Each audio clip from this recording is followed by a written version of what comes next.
শুভ সকাল বন্ধুরা, আমি মধু চলে এসেছি একটা নতুন ভিডিও নিয়ে।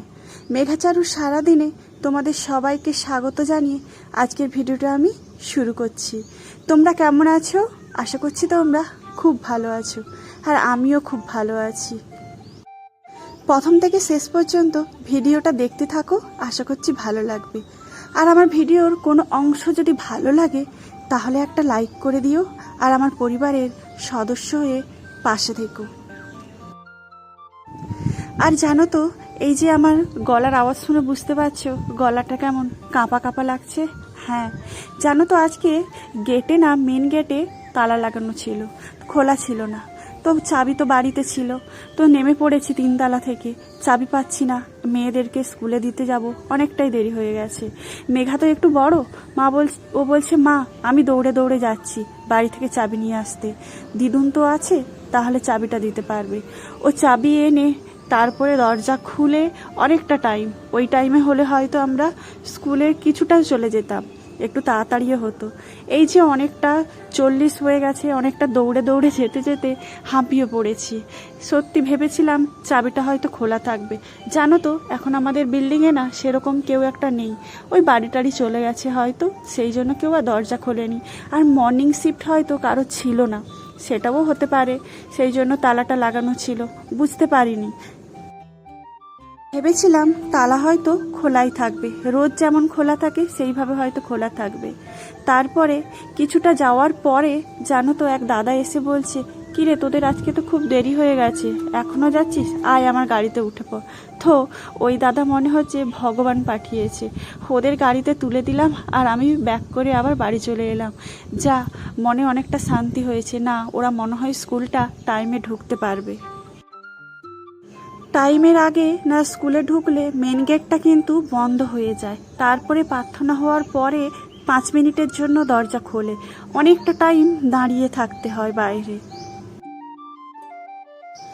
আর জানো তো নিজেকে না বড্ড ভালোবাসি, নিজেকে ভালোবাসার কিন্তু কোনো বিকল্প হয় না, তাই না বলো? আর জানো তো ভিডিওর শুরুতে তোমাদেরকে বলেছি শুভ সকাল, সরি গো, তোমাদের সবার কাছে আমি ক্ষমা চেয়ে নিচ্ছি। এটা শুভ সকাল নয়, এটা ছিল একটা সন্ধেবেলা। সন্ধে থেকে আমি ভিডিওটা কিন্তু শুরু করেছি। সন্ধেবেলা জানো তো মেঘার পড়া ছিল, ওকে পড়তে দিতে গেছিলাম। তারপরে ওই যে ফুল গাছটা দেখতে পেলে না, ওর আন্টির সামনে যেখানে পড়ে, তো আন্টিদের বিল্ডিংয়ের সামনে ফুলটাতে এত ফুল, এত টগর ফুল ফুটেছে, এত বড় বড় টগর ফুল ফুটেছে, দেখে ভালো লেগেছে, তাই একটা ক্যামেরা বন্দি করে রাখলাম যে পরে আমি দেখতে পাবো। ওই যে পড়ার পরে নিয়ে চলে এসেছি, আসার পরে মেঘা বলছে মা বাবা যে চিকেন কিনে রেখেছিল ওইটা বানাবে, তো আজ থেকে তো চিকেন টিকেন সব খাওয়া যাবে, আর বাবা তো খেতেও বলেছে। হ্যাঁ বানাতেই পারি, কিন্তু ওই চিকেনটা ভালো লাগবে কি না আমি বলতে পারবো না। জানো তো ওই ফ্রিজে চিকেন থাকবে, সেই চিকেন কিন্তু আমরা কখনোই খাই না, এই ফার্স্ট টাইম খেয়েছি। এর আগেও একবার খেয়ে দেখেছি, ভেবে স্বাদ ভালো লাগে না, জানি না কেন, কিন্তু চিকেন রান্না করা যদি রাখি, সেটা যদি গরম করে খাই, তার স্বাদ কিন্তু অনেকটাই ভালো লাগে।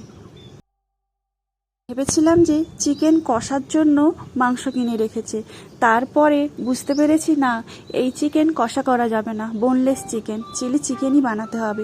মেঘা বলছে পোলাও, আর তাহলে তুমি চিলি চিকেন বানাও, তুমি যা মশলা করেছো ওই মশলা দিয়েই বানিয়ে দাও, আমরা তো খাবো।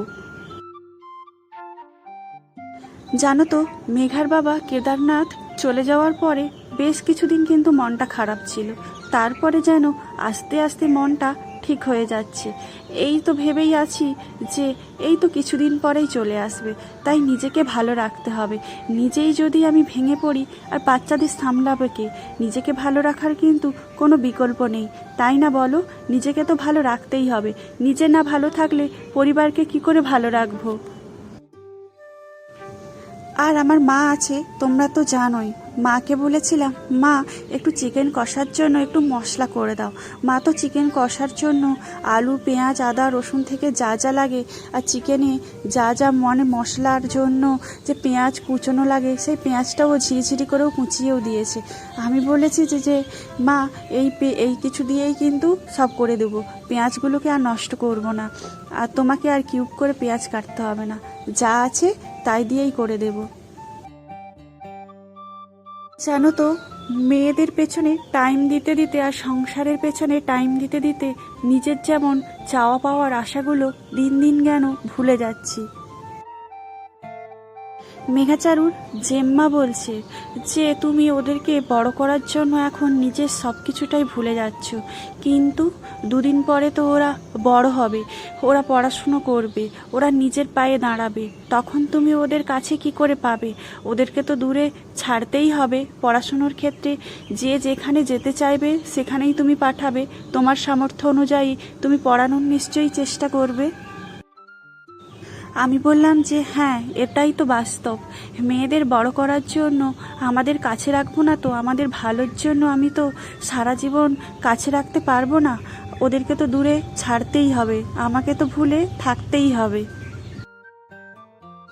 তাই এখন থেকে নিজে কি চাও, নিজে কি ভালো রাখার চেষ্টা করে যাও, সেটাই মনে হয় ভালো। ওরা যখন বড় হবে আমার কাছে থাকবে না, তখন তো আমি পুরোই একা হয়ে যাব। তখন কি করব? আমি যদি না কিছু এখন করার না চেষ্টা করি, তখন আমি কি নিয়ে বাঁচব? এখন বুঝতে পেরেছি যে ছেলে মেয়েকে বড় হওয়ার সাথে সাথে নিজের কিছু করার দরকার। নিজের সকালাত একেবারে বিসর্জন দেওয়া কিন্তু ঠিক নয়, একটু একটু করে কিন্তু করা দরকার। পরবর্তীকালে কিন্তু নিজেরই কষ্ট হবে। আচ্ছা, তোমরা কি আমার সাথে একমত? আর তোমাদের যদি কিছু বলার থাকে সেটা কিন্তু কমেন্ট করে জানাতে পারো। আমি ঠিক বলেছি না ভুল বলেছি? তো ভিডিওটা আমি আর বেশি বড় করব না, এখানে শেষ করেছি। দেখো, তোমাদের সাথে কথা বলতে বলতে আমার পোলাও আর চিলি চিকেন করাটাও কিন্তু রেডি হয়ে গেছে, এবারে আমি খেতে দিয়ে দেব। তোমরা খুব ভালো থেকো, সুস্থ থেকো, পরিবারের সাথে থেকো, আর নিজের প্রতি একটু যত্ন নাও। আবার দেখা হবে আমার পরবর্তী ভিডিওতে। আমার ভিডিওর কোনো অংশ যদি তোমাদের ভালো লাগে তাহলে একটা লাইক করো, আর আমার পরিবারের পাশে থেকো। Tata, by.